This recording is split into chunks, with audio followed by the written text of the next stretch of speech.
Good morning mga kabislan. So dito po tayo ngayon sa Pitogo, Quezon Province. Ano po? So ito po mga kabislan, property po natin ay 5.7 hectares. Tuhog po siya ng kalsada. Ano po? So bali ito po yung property. Ito po yung kalakihan po ng property. Ano? Yan. So bali ito po ay tuhog siya, left and right po yan. Ano? So bali dito po mag-i-start yung property natin. Dito sa tabi po ng Manukan. Ano pa ganun po siya. So mapansin natin mga kabislan, so merong yung kalsada po dito, ano po is cemented. So meron din naman hindi pa cemented na kalsada, no? So bali doon sa tulad doon sa dinaanan po natin, may mga rough road pa din and meron ng cemented. Pero ang layo lang po nito mga kabislan sa highway ay nasa 3 to 4 kilometers. Ano po? So malapit lang din naman siya mga kabislan kung tutuusin, ano po. So ito mga kabislan, ito na po siya. So medyo matataas lang po ng konti yung nyug ano dito sa may mga parte siyang matataas ang nyug. So meron din naman po siyang mga takaran. Ano po? Yan. So ang kagandahan mga kabislan, ito po ay very accessible. Ano, makita po ninyo. Yan, yan po yung mga nyug po dito sa bungad. So may mga ano lang din talaga no, matataas. Yan. So yun po yung papunta po sa property sa highway, ano po.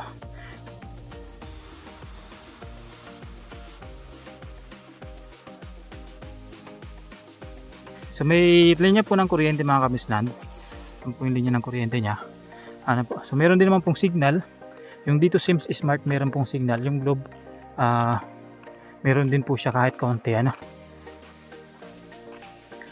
So ito po siya mga kabislan. Flatland naman siya mga kabislan. Ano? Maganda siya. Yan. So 5.7 hectares. Ano po?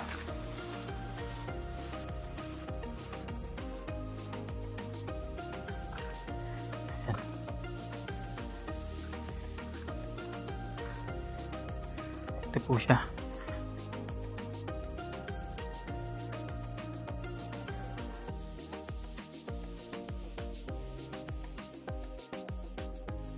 Ayan po siya. Pantaya naman siya. So meron din pong ano dito, meron ding mga fruit bearing trees tulad po ng santol. Ayan po siya.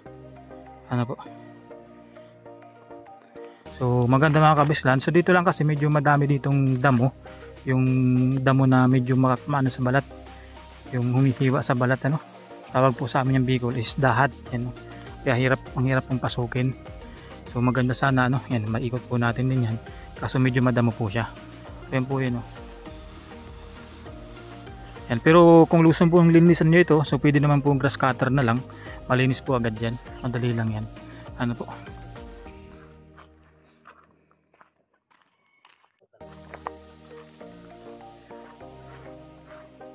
yan, so dito po sa part na to, na kanan, sa bandang kanan po ng kalsada, no, ito na po yun. Nandito na po yung kalakihan po ng property. So konti lang daw po yung nakain o nakuha dun sa kabila nung kalsada. So ito na yung pinakakalakihan po niya. Yan po siya. So meron pong lukaran, tapos nandun po yung bahay ng tenants. Yan po yung mga kabislan, na meron din po mga mahogany, ano po, and mga iba pang mga hardwoods. Ang ganda dito mga kabislan sa paghahayupan, ano, kambing, kalabaw, baka. Yan, so meron po siyang mga mga Carabao grass. Even po yung mga manok na pwedeng panabong, pwede rin naman po yung mga iba pang mga manok, yung mga lumalaki. Ano po? Pwede po yan dito. Hindi lang po yung 45 days kasi dito po kasi ay wala pong zoning, ano. Pero yung iba pong mga manok na pre-range chicken po, pwede po naman dito. Yung gumagala-gala lang din po. So may mga puno rin po ng mga ng mga langka. Ayan. Ang ganda nito mga kabislan, ano. So maaliwalas yung itsura niya. Yan po, madami pong mga mga kahoy, po, mga po yan, mga hardwoods. So ito mga kabislan, malapit lang po ito sa Metro Manila, no. So pwede pong umabot siya ng mga 5 to 6 hours lang drive from Metro Manila, kasi di naman na kayo dadaan sa masyadong traffic. So pagkalampas nyo po ng Pagbilao, so dito na po kayo dadaan sa Bundok Peninsula, ano. Yan, so dire-diretso po yun, magandang daan doon, halos wala nga pong rough road, ano po, yun lang kagandahan, walang traffic, yun po yung kagandahan doon. So dito mga kabislan sa area na to, so yan meron na rin po siyang mga saging, mga tanim na saging, ang dami. So hindi hindi siya ganoon kapantayan, po, pero may mga may mga banayan siya na pababa, pero lang talaga siya, kung titingnan mo nga halos pantayan na din, kaya hindi mo siya mahalata talaga na na palusong, kasi nga mga banayad po siya, yan, tulad po nitong area na to, may mga banayad siya, pero hindi mo siya mahalata na palusong. So ganyan lang karamihan mga kabisland yung niya, yung mga damo, yung mga dahat, po. So madali lang naman siya na linisin. So may mga iba na area na mga din, ito tulad nito, mga makahoy. O yun naman po yung kailangan din talagang diyan lang medyo mahirap-hirap linisin, So pero kung halimbawa ay uulingin niyo naman, at least may yung kita nyo sa pag-uuling, yun yung ibabayad nyo sa mga paralinis. O, dito man mga kabislan sa area na to, so nandito naman yung mga maliliit na nyog. Yan, dito siya mga kabislan. Nandito naman yung mga maliliit po na tanim na nyog, po. So maganda kasi siyempre nakaabang na ilang taon lang pwede na ulit mamunga, kasi may mga part mga kabislan kasi na matataas na yung nyog so ito na yung mga pamalit. Yan,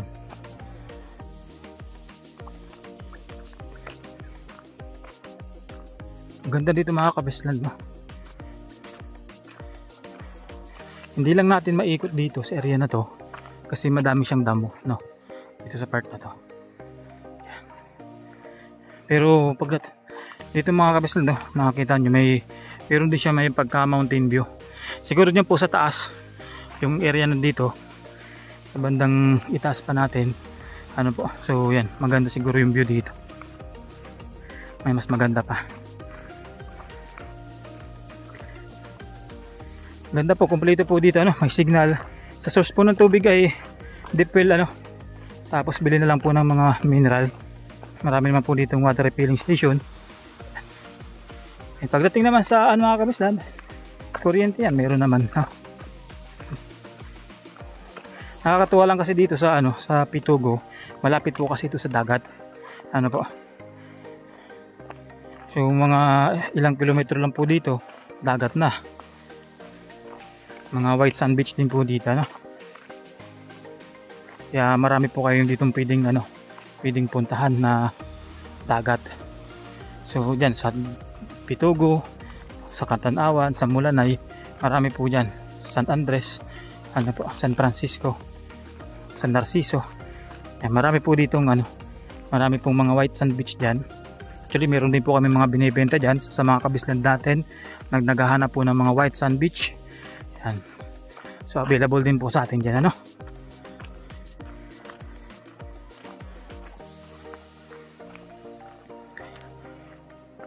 Yan, so puntahan po natin yung dulo nito. Ang frontage pa lang nito mga kabislan doon sa kalsada, nasa 150 to 200 meters yung frontage niya. So medyo po yun, medyo malaki po yun mga kabislan, Kaya talagang may enjoy nyo po talaga yung property na to, Kasi marami kayong pwedeng pagpilian kung saan kayo magpipisto ng bahay. So ito po for retirement, for investment, maganda po ito. So ang maganda lang nito, pinakamaganda pa dito, for retirement. So tabing kalsada talaga siya. So kung kahit na kayo ay tumanda, so di kayo mahihirapan na mapuntahan po itong property. So very accessible siya mga kabislan.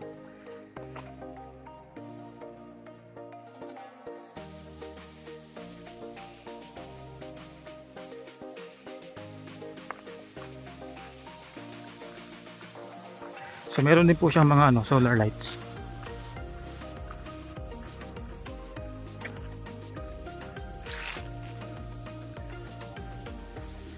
Yan. So dito mga kabislan sa kaliwa na to, so hindi siya yung hanggang dun sa dulo Dito lang pala ito sa bungad, itong mga matataas na nyug, yan lang po yung sakop. So ang kalakihan po talaga ay yung area nung pinuntahan natin. Yan mga kabislan, kasama po yan sa property. Yan. So dito marami dito mga mga fruit bearing trees.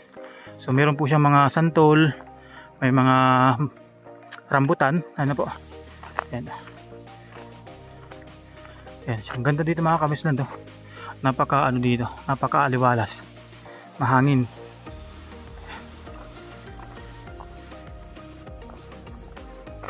Dito cemented na naman siya dito.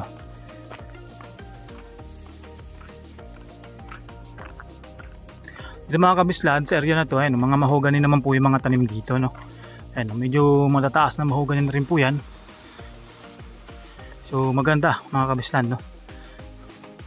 So parang nandito siya sa gilid ng kalsada, itong mahogany na to.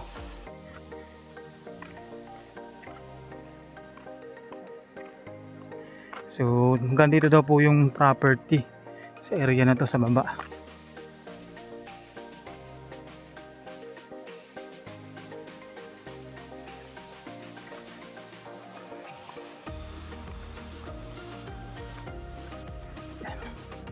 Ganda po dito mga kabislan.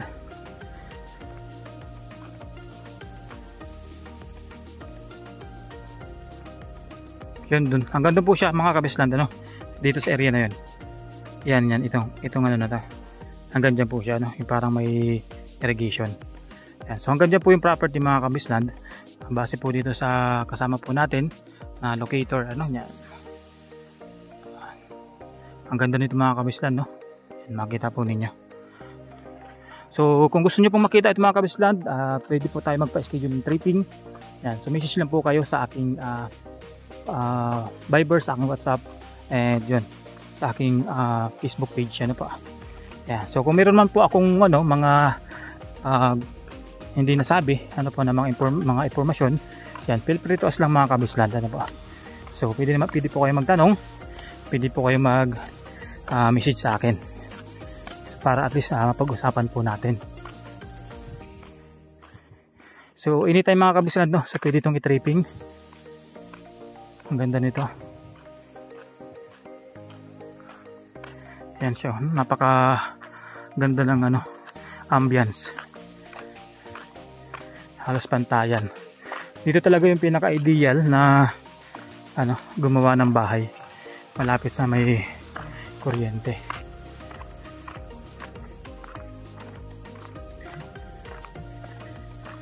Yan, so hanggang dito lang tayo mga kabisland. Ingat po palagi and God bless po sa lahat.